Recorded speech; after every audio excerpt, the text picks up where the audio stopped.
आज हम आपकी मुलाकात शिवपुरी जिले के एक ऐसे नेता से कराने जा रहे हैं जो कभी भारतीय जनता पार्टी की धुरी कहलाए जाते थे। हालांकि आज भी वह भाजपा को अपना योगदान पूरे तन मन धन के साथ देते हैं, लेकिन बदलती परिस्थितियों और दल बदल हावी होने के बाद भी आज भी कई वर्षों पहले ली गई भाजपा की सदस्यता के साथ ही राजनीति में है। बीच में एक बार मध्य प्रदेश की पूर्व मुख्यमंत्री उमा भारती के द्वारा जब नई पार्टी बनाई गई थी, तब ऐसा माना जा रहा था कि ये उमा भारती के साथ जनशक्ति पार्टी का झंडा थामने वाले हैं। परंतु भाजपा की रीति नीति और राष्ट्रवाद के सिद्धांत कुछ इस तरह इनके भीतर भरे हुए थे कि इन्होंने भाजपा का दामन नहीं छोड़ा। 2 बार विधायक और 1 बार भारतीय जनता पार्टी के जिला अध्यक्ष रहकर भाजपा की खूब सेवा की है। साथ ही अपनी शांत छवि और सहज व्यवहार के चलते आम जन में भी अपनी पकड़ मजबूत की है और इसी का परिणाम है कि आपको कोलारस से लगातार 3 बार टिकट दिया गया, जिसमें 1 बार जीत हुई और 2 बार हार का सामना करना पड़ा।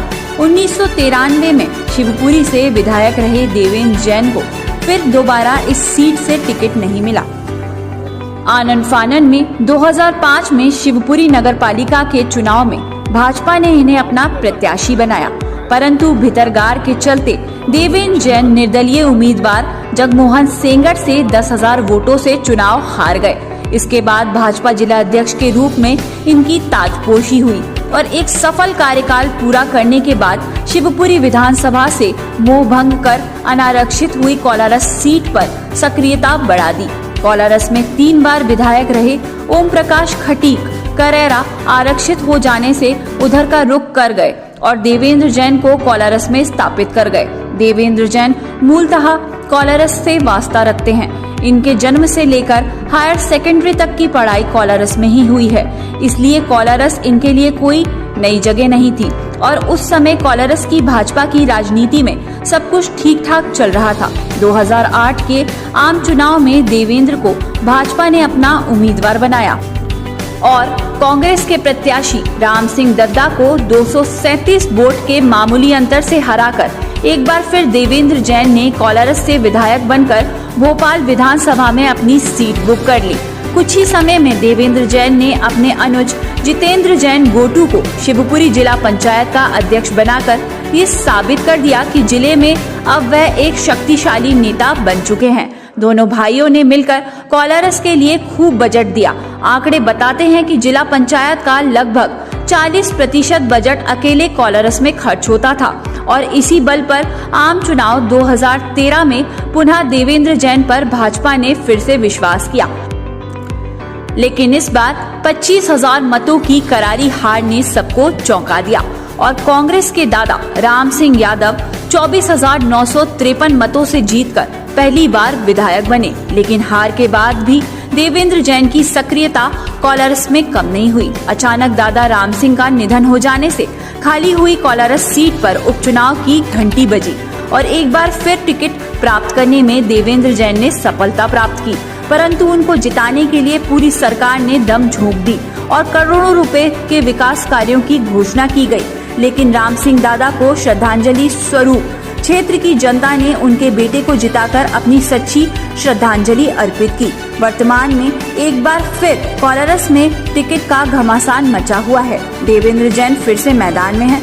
जनता में जाकर इस बार उनका आखिरी चुनाव है, ये कहकर उनसे आशीर्वाद मांगने की बात भी कह रहे हैं, परंतु अभी टिकट में बहुत देर है और इस बार पार्टी सर्वे पर सर्वे करा रही है। नेताओं को लगता है कि भाजपा की योजनाओं के कारण इस बार भी कोलारस से भाजपा का ही विधायक बनेगा, इसलिए मारामारी आगे चलकर और भी अधिक देखने को मिल सकती है। फिलहाल देखना ये होगा कि आखिर वह कौन से कारण हैं जो देवेंद्र जैन को बाकी के नेताओं से अलग खड़ा करते हैं और आखिर वे किस तरह से अपने टिकट के प्रति आश्वस्त हैं। संकल्प समाचार के लिए जयपाल जाट की रिपोर्ट।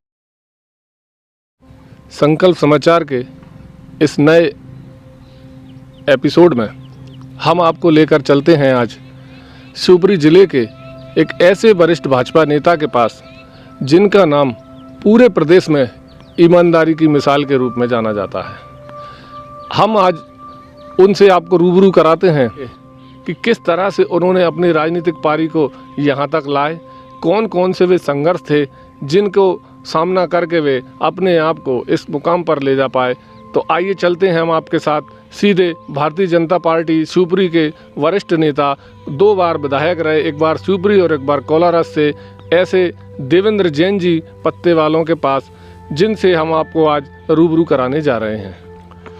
नमस्कार देवेंद्र जी। नमस्कार। एक बार फिर से आम चुनाव नज़दीक हैं, ऐसे में नेताओं ने अपनी अपनी तैयारियां करना शुरू कर दी हैं।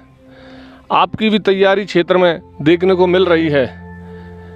आपका कितना मन है चुनाव के लिए, ये हम आपसे जानेंगे और आपसे ही हम ये जानने की कोशिश करेंगे कि आखिर ऐसे कौन कौन से कारण हैं जो कोलारस विधानसभा से भारतीय जनता पार्टी की जीत में मुख्य भूमिका निभाएंगे। तो सबसे पहले हम शुरू करते हैं आपसे ये बात कि आप मूलतः कोलारस से हैं और कोलारस में पले बड़े हैं, वहीं आपकी शिक्षा हुई है। आप 1993 में शिवपुरी से विधायक रहे, लेकिन ऐसा क्या कारण है कि बार बार आप कोलारस लौटते हैं? कोलारस का आपसे मोह अभी तक नहीं छूट पा रहा है। कुछ अपनी बचपन की यादों के बारे में बताइए और कैसा आपका यहाँ तक आने का सफ़र रहा, इस विषय में आप हमें बताइए। 1954 में कोलारस नगर के एक सामान्य परिवार में मैंने जन्म लिया। हमारे पिताजी, दादाजी, माताजी सभी लोग धार्मिक और सामाजिक वृत्ति के लोग थे। जो भी व्यापार छोटा मोटा करते थे वो पूरी ईमानदारी से, और मैंने अपना पूरा बचपन हमारे पड़ोस में रहने वाले बाबूलाल जी पांडे, जो ज़माने में जनसंघ के अध्यक्ष हुआ करते थे, और उनके सुपुत्र आज जो प्रांत के संघ चालक हैं, वो हमारे सहपाठी रहे। बचपन से लेकर जवानी तक बाल्यकाल से स्वयंसेवक के रूप में समाज सेवा का कार्य प्रारंभ किया, और जैसे जैसे उम्र बढ़ती गई कोलारस में भी, स्कूल में भी चुनाव लड़ने का शौक़ रहा। उसके बाद विद्यार्थी परिषद में बहुत काम किया। विद्यार्थी परिषद के बाद जब पूरी तरह से कॉलेज में आ गए तो भारतीय जनता युवा मोर्चे में काम किया, और सने सने जैसे जैसे उम्र बढ़ती गई कोलारस नगर पालिका अध्यक्ष का चुनाव लड़ा। नगर पालिका शिवपुरी का चुनाव लड़ा, पार्षद रहा। शिवपुरी विकास प्राधिकरण का वाइस चेयरमैन रहा, और 93 में श्रीमंत राजमाता सिंधिया साहब ने मुझ पर विश्वास करके शिवपुरी विधानसभा से मुझको उम्मीदवार बनाया और मैंने विजय श्रेणी प्राप्त की। देवेंद्र जैन शिवपुरी जिले में ही नहीं, पूरे मध्य प्रदेश में ये नाम ईमानदार नेताओं की गिनती में शुमार है। आप एक सफल व्यापारी भी हैं। ऐसा क्या है कि आप ईमानदार छवि होने के बाद और व्यापारी होने के बाद आपको ऐसा क्या लगा कि आप इस टेढ़ी मेढ़ी राजनीति में भी अपने आप को आजमाने के लिए आए? कौन से वो कारण हैं कि आपने राजनीति को अपना भविष्य चुना? बाल्यकाल में जब कोलारस रहते थे तो प्रतिदिन देखा करते थे, कोलारस की पॉपुलेशन में अनुसूचित जाति और अनुसूचित जनजाति का ज़्यादा वर्ग है। लगभग 60,000 से ऊपर मतदाता, और वो हमारी जो दीनदयाल जी की अंत्योदय योजना है कि समाज के अंतिम छोर पर खड़े हुए व्यक्ति को मदद करने का, तो मैंने देखा कोलारस में उस वर्ग की अधिसंख्या है और लोग पीड़ित और परेशान हैं। तो इसलिए राजनीतिक प्लेटफार्म पर जाके किसी राजनीतिक पद पर रहते हुए किसी भी पीड़ित व्यक्ति की मदद करने में ज़्यादा सहूलियत और बहुत अच्छे से उनकी मदद कर सकते हैं, इसलिए राजनीति का मैदान मैंने चुना। आप भारतीय जनता पार्टी के बहुत समर्पित कार्यकर्ता, बहुत समर्पित नेता रहे। सैद्धांतिक राजनीति आपने की और मध्य प्रदेश की पूर्व मुख्यमंत्री उमा भारती जी से आपके बहुत अच्छे संबंध थे। एक बार बीच में जब उमा भारती जी भारतीय जनता पार्टी से चली गई थी, उन्होंने नई पार्टी का गठन किया था, तब ऐसा माना जा रहा था कि आप भी जनशक्ति पार्टी का झंडा थामकर भाजपा को अलविदा कह देंगे, लेकिन हमें विदित है कि आपने तब भी भाजपा नहीं छोड़ी। कैसा इतना लगाव भाजपा से क्यों है आपको? उमा जी मेरी बहन के समान है, साध्वी हैं, संत हैं। मैं बहुत आदर और सत्कार पहले करता था, जब भारतीय जनता पार्टी छोड़ के चली गई जब भी किया और आज भी करता हूँ। जहाँ तक पार्टी छोड़ने का प्रश्न है, मैं शुद्ध बाल्यकाल से राष्ट्रवादी विचारों का समर्थक रहा हूँ और मेरा शुद्ध सोचना है। अभी भी कई लोगों ने, पत्रकारों ने मुझसे पूछा, आजकल एक माहौल चल रहा है पार्टी बदलने का, मुझसे पूछा तो मैंने सीधा कहा कि मरघट खाने में देवेंद्र जैन भारतीय जनता पार्टी के झंडे में लिपट कर जाएगा। पार्टी छोड़ने का प्रश्न देवेंद्र जैन के सामने कितना ही बड़ा लालच हो, लोभ हो, कभी हो ही नहीं सकता। 1993 में आप विधायक बने, 2008 में आप कोलारस से विधायक बने। इस समय अंतराल के दौरान राजनीति बहुत बदली है, परिस्थितियां भी बहुत बदली हैं। आपको क्या लगता है उस समय की राजनीति और वर्तमान राजनीति में कितना अंतर आ गया है? क्या आज की राजनीति सही सैद्धांतिक हो रही है? उस समय की राजनीति बहुत अच्छी हुआ करती थी। इतने वर्षों में शिवपुरी जिला क्या, मैं तो समझता हूँ पूरे हिंदुस्तान में नैतिक पतन हुआ है। व्यक्ति अर्थ को अधिक महत्व देने लगा है, जो कि समाज के लिए, राष्ट्र के लिए मैं उचित नहीं समझता। पार्टी ने आपको 4 बार टिकट दिया, जिसमें से 2 बार आप विधायक चुने गए और 2 बार हार का सामना करना पड़ा। क्या इतना होने के बाद आपको लगता है कि भाजपा एक बार फिर से आप पर विश्वास जताएगी, जनता आप पर विश्वास जताएगी? इस विषय में आपका क्या कहना है? आप जो 2 बार हारने का बोल रहे हैं, मैं 2 बार हारा।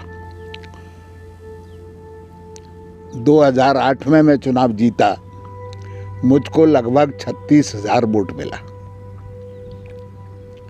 8 के बाद 13 का जो चुनाव में हारा, बाकी वोट मेरा 36,000 से 50,000 पहुंच गया।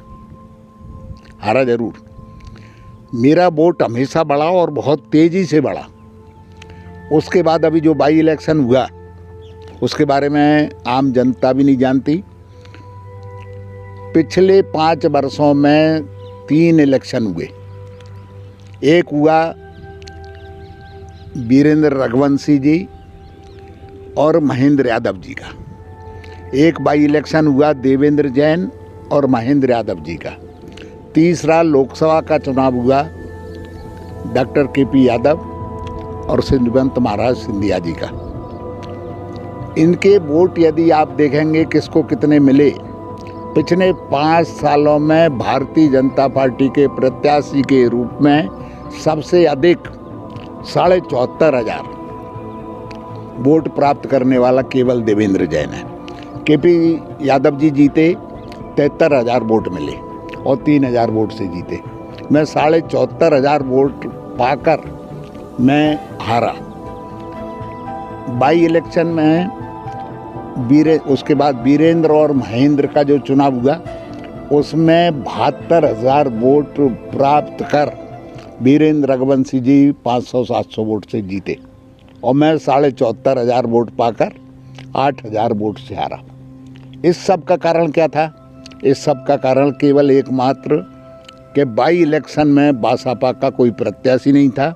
कोलारस क्षेत्र का जो भी रुझान पिछले वर्षों का रहा है, बसपा का जो वोट बैंक है, यदि बसपा का उम्मीदवार होता है तो वो बसपा को वोट डालते हैं और यदि बसपा का प्रत्याशी नहीं है तो वो सीधा का सीधा वोट कांग्रेस को शिफ्ट होता है। कोलारस का राजनीतिक परिदृश्य है बिल्कुल आपकी बात से हम भी सहमत हैं कि यदि बसपा अपने पूरे दम से चुनाव लड़ती है तो निश्चित रूप से इसका फ़ायदा भाजपा को ही होता है। लेकिन एक फैक्टर और है, चुनावों में पिछले कुछ सालों में देखा गया है कि भितरघात एक बड़े फैक्टर के रूप में एक बड़ा कारक उभर के आया है। भितरघात, अपनी ही पार्टी के लोग अपनी ही पार्टी के नेता को हराने के लिए लग जाते हैं। आपके साथ भी भितरघात का कोई ऐसा मतलब घटनाक्रम हुआ है?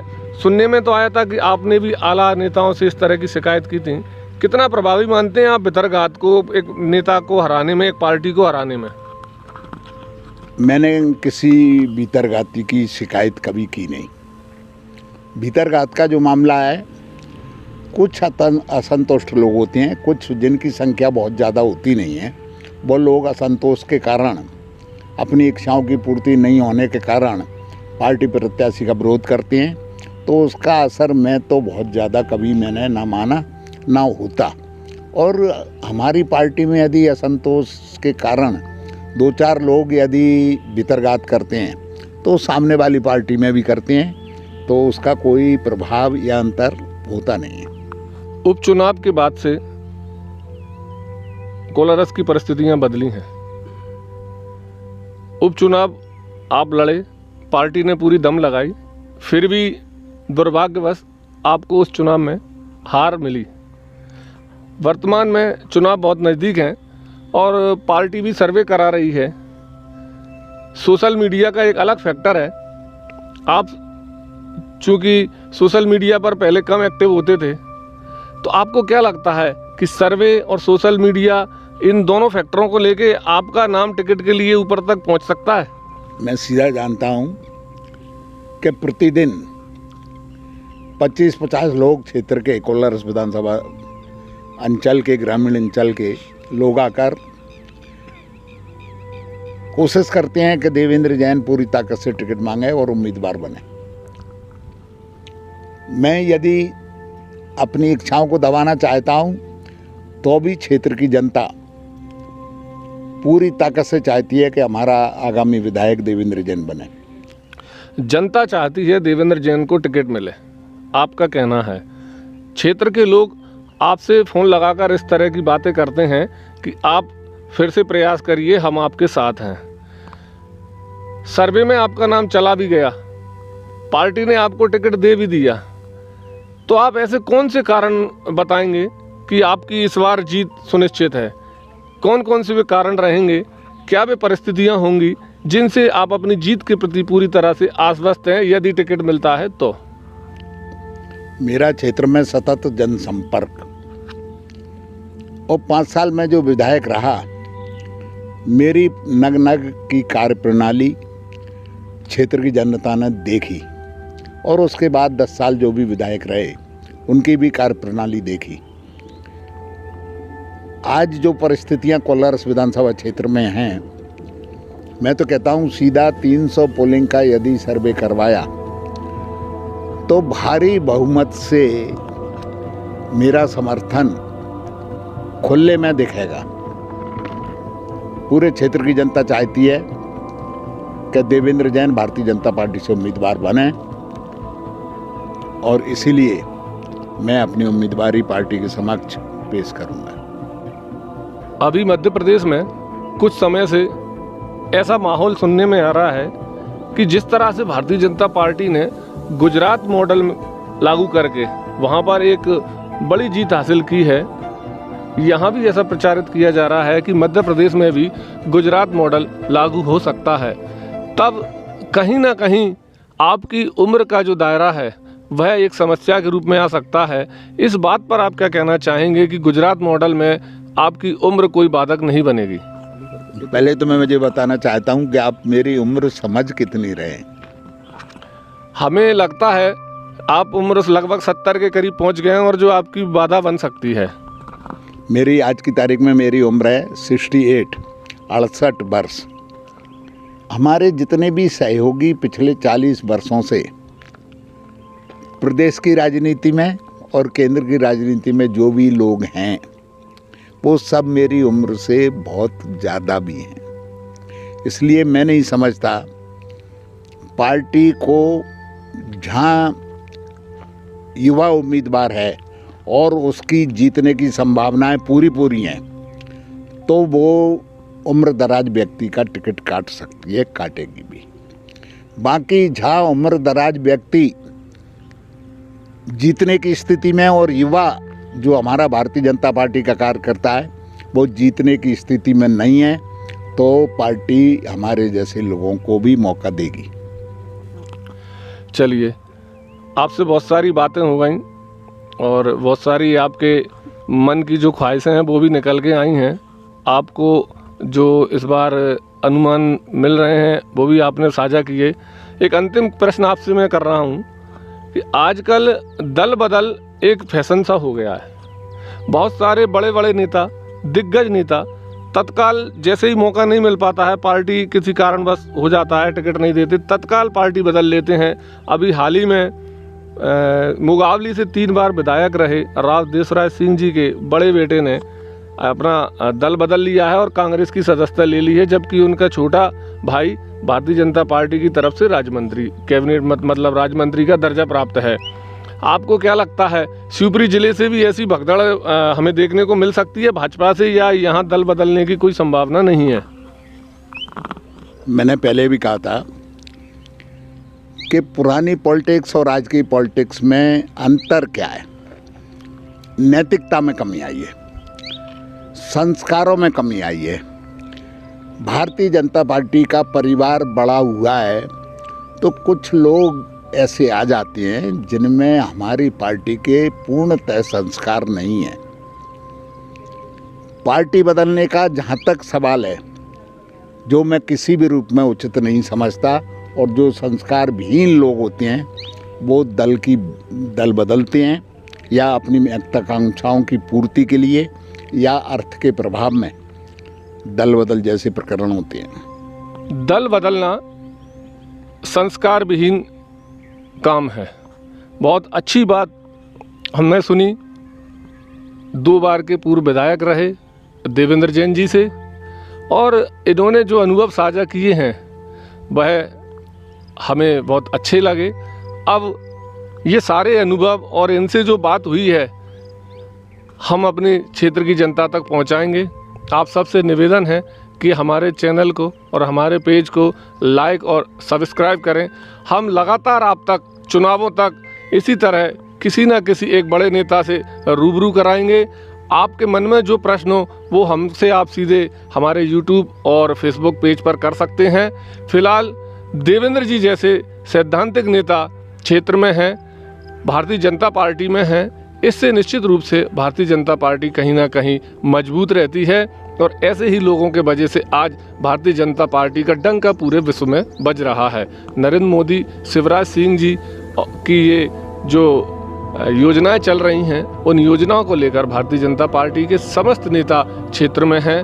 चुनाव में टिकट किसी एक को मिलता है और बाकी के लोग पार्टी के लिए पूरी ईमानदारी से काम करते हैं, तो निश्चित रूप से जीत प्राप्त होती है। अगले अंक में हम आपको किसी अन्य नेता से मुलाकात करवाएंगे। तब तक के लिए संकल्प समाचार से मैं जयपाल जाट, भूपेंद्र शर्मा के साथ नमस्कार।